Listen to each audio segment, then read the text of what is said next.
स्वामी विवेकानंद जी कर्म की बात के लिए बहुत ज्यादा डेडिकेटेड थे। उन्होंने हमेशा कहा, किसी भी तरह के काम को करने के लिए प्रैक्टिकल होने की जरूरत है। बहुत ज्यादा थ्योरी ने पूरे राष्ट्र को नष्ट कर दिया है। मित्रों, कर्म योग में उन्होंने कर्म को मानसिक अनुशासन और ज्ञान बढ़ोतरी के गाइडेंस की तरह प्रस्तुत किया है। भगवत गीता के फैक्ट्स को शॉर्ट में बताते हुए स्वामी जी ने कर्म के सार और जीवन में इसके इम्पोर्टेंस को डिफाइन किया है। कर्म के बारे में आज हम उस महान ज्ञान, महान पुरुष, महान आत्मा और युवाओं के इंस्पिरेशन के विचारों के बारे में बात करने जा रहे हैं। तो आइए जानते हैं कि कर्म के बारे में स्वामी जी के क्या विचार हैं। स्वामी जी कहते हैं कि हम क्या हैं, उसके लिए हम उत्तरदायी हैं। हम जो भी बनना चाहें वो बनने की शक्ति हम में है। अगर हमारा आज हमारे कल के कामों का परिणाम है तो निश्चित रूप से ही अपने आज के कामों के द्वारा हम अपना आने वाला कल भी बना सकते हैं। इसीलिए हमें कर्म करना सीखना चाहिए। मित्रों, आप कहेंगे कि कर्म करना सीखने से क्या लाभ? संसार में हर कोई कुछ ना कुछ कर्म तो कर ही रहा है। लेकिन स्वामी जी कहते हैं कि बिना सोचे समझे काम करना शक्ति का अपव्यय करना है। कर्म योग के संबंध में गीता में कहा गया है कि कर्म को चतुराई से विज्ञान की तरह करने पर, कर्म कैसे किया जाए यह सीख लेने पर कर्म करने से उचित फल मिलता है। मित्रों, अक्सर कहा जाता है कि जैसा कर्म करोगे वैसा फल मिलेगा। यहाँ पर कर्म और उसके परिणाम की बात की गई है। स्वामी जी के कर्म योग के अनुसार कर्म का मतलब वास्तव में काम है। कोई भी काम, कोई भी विचार जिसके करने से कुछ होता है, कर्म कहलाता है। इस तरह कर्म के नियम का मतलब है काम करना या एक्शन लेना। स्वामी जी कहते हैं कि सारे कर्म संसार में मनुष्य के अंदर छिपे ज्ञान को जानने के लिए है, जो उसके अंदर पहले से ही मौजूद है। जहाँ कहीं भी एक्शन होता है उससे कुछ न कुछ जरूर होता है। इस सच्चाई को नकारा नहीं जा सकता और कर्म का यह नियम पूरे यूनिवर्स में सच है। कर्म योग एक मानसिक अनुशासन है जो एक इंसान को ज्ञान के जरिए अपने कामों को पूरे करते हुए लोगों की सेवा करने के लिए कहता है। हम कर्म योग से काम करने का रहस्य, काम करने का तरीका और काम करने की शक्ति के बारे में सीखते हैं। हम इससे यह भी सीखते हैं कि दुनिया के सभी कामों का सबसे अच्छा इस्तेमाल कैसे किया जाए। कर्मयोग हमें यह बताती है कि संसार के बंधनों से बाहर निकलने का रास्ता खोजने के लिए हमें धीरे धीरे और निश्चित रूप से इसे समझने और अपनाने की जरूरत है। तो मित्रों, आज हम जानेंगे कर्मयोग के पहले अध्याय की समरी के बारे में। स्वामी जी कहते हैं, सभी क्रियाएं कर्म है। सबसे बेसिक कामों जैसे कि दांतों को ब्रश करने से लेकर ध्यान जैसी उच्चतम ऊंचाई वाले कामों तक। कर्मयोग का मतलब उन सभी ह्यूमन एक्टिविटीज से है जो फोकस, स्किल और चालाकी से की जाती हैं। और जीवन में मुक्ति का केवल एक ही रास्ता है कि हम अपने कर्तव्यों को बिना किसी लालच के करें। भगवत गीता में श्री कृष्ण और अर्जुन सभी मानव जाति को अपना काम सबसे ईमानदारी से और अपना बेस्ट देते हुए और स्किल के साथ करने की सलाह देते हैं, बिना किसी लालच या पुरस्कार की उम्मीद के। तो आइए स्वामी विवेकानंद और भगवत गीता के इसी तरह के कर्म के बारे में प्रीशियस विचारों के बारे में बात करते हैं। स्वामी जी कहते हैं कि यह मान लेना भूल है कि खुशी ही लक्ष्य है। दुनिया में हमारे जितने भी दुख हैं उसका कारण यह है कि इंसान नासमझी से खुशी को ही सब कुछ मानता है। लेकिन कुछ समय के बाद उसे पता चलता है कि वह खुशी नहीं है बल्कि ज्ञान है जो उसे चाहिए, जिससे उसे संतुष्टि मिलती है।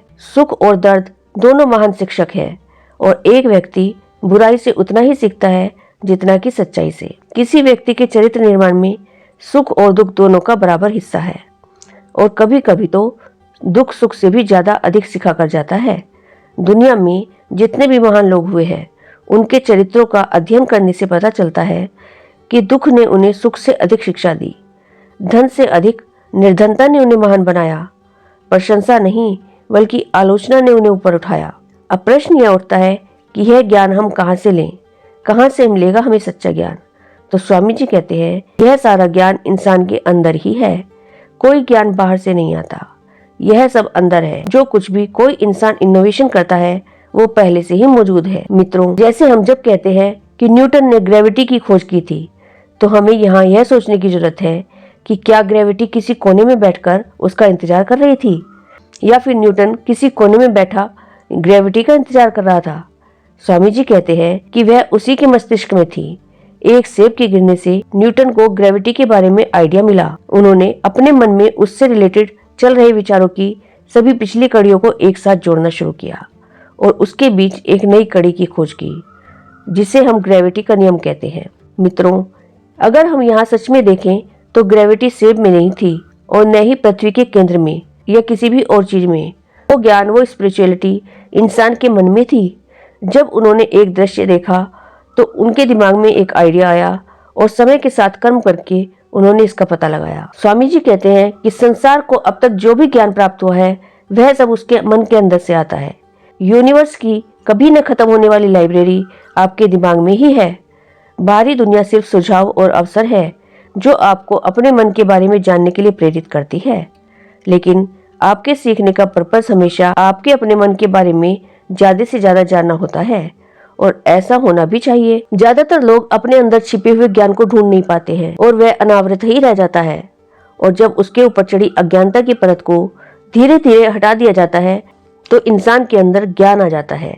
जिस इंसान के ऊपर से वह अज्ञानता का पर्दा हट जाता है वह ज्यादा नॉलेजेबल होता है, लेकिन जिस इंसान पर यह पर्दा पड़ा रहता है वह अज्ञानी है। जैसे चमकीले पत्थर के टुकड़े में आग छिपी रहती है, हमारे मन में ज्ञान मौजूद है और आइडिया वह प्रोसेस है जो इसे बाहर लाता है। स्वामी जी कहते हैं कि मैं तुमसे बात कर रहा हूँ, यही कर्म है। तुम सुन रहे हो, यही कर्म है। हम सांस लेते हैं, यही कर्म है। हम चलते हैं, यह कर्म है। हम जो कुछ भी करते हैं शरीर से या दिमाग से वह कर्म है, और यह हम पर अपनी छाप छोड़ता है। कुछ काम ऐसे होते हैं जो शुरुआत में छोटे होते हैं, एक साथ मिलकर बहुत बड़े बन जाते हैं। जैसे अगर हम समुद्र के किनारे खड़े हों और लहरों को तट से टकराते हुए सुने तो हमें लगता है कि यह कितना बड़ा शोर है, लेकिन ध्यान से देखने और सुनने पर हम जानते हैं कि एक लहर वास्तव में लाखों और लाखों छोटी छोटी वेव से मिलकर बनी होती है, और इनमें से हर एक शोर कर रही होती है, और फिर भी हम इसे पकड़ नहीं पाते हैं। स्वामी जी कहते हैं कि मनुष्य अनेक प्रकार की इच्छाओं से प्रेरित होकर काम करता है। वह बिना किसी फल की इच्छा के काम नहीं कर सकता। ज्यादातर मनुष्य प्रसिद्धि, धन या शक्ति प्राप्त करने के लिए कर्म करते हैं। कुछ लोग स्वर्ग जाने की इच्छा से प्रेरित होकर कर्म करते हैं। स्वामी जी कहते हैं कि यहाँ तक कि दुनिया में कुछ ऐसे संप्रदाय भी हैं जहाँ पर बच्चा होते ही उसके मकबरे का प्रबंध करना आरंभ कर दिया जाता है, और वहाँ पर मनुष्य का सबसे महत्वपूर्ण काम यही है, और जिसका मकबरा जितना अधिक विशाल और शानदार होता है उसे उतना ही भाग्यशाली समझा जाता है। स्वामी जी कहते हैं कर्म के लिए प्रेरित करने वाली इस तरह की कुछ इच्छाएं व्यक्ति की होती हैं, लेकिन हर देश में कुछ महान व्यक्ति होते हैं जो कर्म केवल कर्म के लिए करते हैं। उन्हें धन, यश या शक्ति या किसी चीज की अभिलाषा नहीं होती। वह कर्म केवल इसलिए करते हैं कि उसका परिणाम सबके लिए शुभ होगा। तो इन दोनों में अंतर क्या है कि फल की इच्छा से काम किया जाए या बिना फल की इच्छा किए सबकी भलाई को ध्यान में रखते हुए काम किया जाए। इससे मनुष्य को क्या लाभ होता है? स्वामी जी कहते हैं कि यदि हम फल की इच्छा से काम करते हैं तो हमें कुछ धन, शक्ति या जो भी हमें चाहिए, अंत में जाकर उसका कुछ न कुछ हिस्सा हमें मिल जाता है और हमारा काम वहीं पर समाप्त हो जाता है।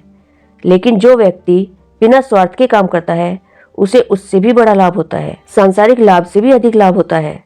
लेकिन मनुष्य में इतना धैर्य नहीं है। सबसे बड़ा लाभ तो यह होता है कि यदि व्यक्ति 5 मिनट भी या 5 दिन भी बिना स्वार्थ के काम कर सकता है तो वह महान आध्यात्मिक वीर होने की क्षमता रखता है। इस प्रकार के कार्य करने से ऐसा चरित्र बनता है जैसे ईशा और बुद्ध का बना। यदि व्यक्ति कर्म करे और प्रतीक्षा करे तो वह संपूर्ण संसार का स्वामी बन सकता है। स्वामी जी कहते हैं कि धैर्य रखिए और फल के तुच्छ विचारों को त्याग दीजिए और फिर कर्म कीजिए, तब पूरा ब्रह्मांड आपकी इच्छा से शासित होगा। मनुष्य 4 पैसे कमाने के लिए अंधा बना घूमता है और गलत कार्य करता है। अपने भाई तक को धोखा देने में संकोच नहीं करता, लेकिन यदि वह धैर्य रखे तो वह ऐसा चरित्र बना सकता है कि उसकी इच्छा करने पर करोड़ों रुपये अपने पास बुला सकता है। लेकिन हम सब ऐसे ही मूर्ख हैं। हम लोग आगे तक देख ही नहीं पाते हैं, जैसे पशु 2-4 कदम से आगे नहीं देख पाते। प्रत्येक मनुष्य को छोटी इच्छाओं से उठकर उच्च इच्छा की ओर जाना चाहिए और फल की चिंता और विचार नहीं करना चाहिए। फल कर्मों के परिणाम की चिंता छोड़िए। जब भी आप किसी की सहायता करें तो इस बात के बारे में बिल्कुल भी न सोचें कि उस व्यक्ति के मन में आपके प्रति क्या विचार होंगे और उस कर्म का क्या परिणाम होगा। यही सच्चा कर्म होगा और उससे जो लाभ मिलेगा वह सांसारिक लाभ से बहुत ऊंचा होगा। आगे स्वामी जी कहते हैं कि हर व्यक्ति को निरंतर कर्म करते रहना चाहिए। व्यक्ति को एक क्षण भी बिना कर्म के नहीं रहना चाहिए। स्वामी जी कहते हैं 2 प्रकार के कर्म हैं, एक सामाजिक व्यक्ति करता है और एक सन्यासी करता है। दोनों में से शांति किसे प्राप्त होती है?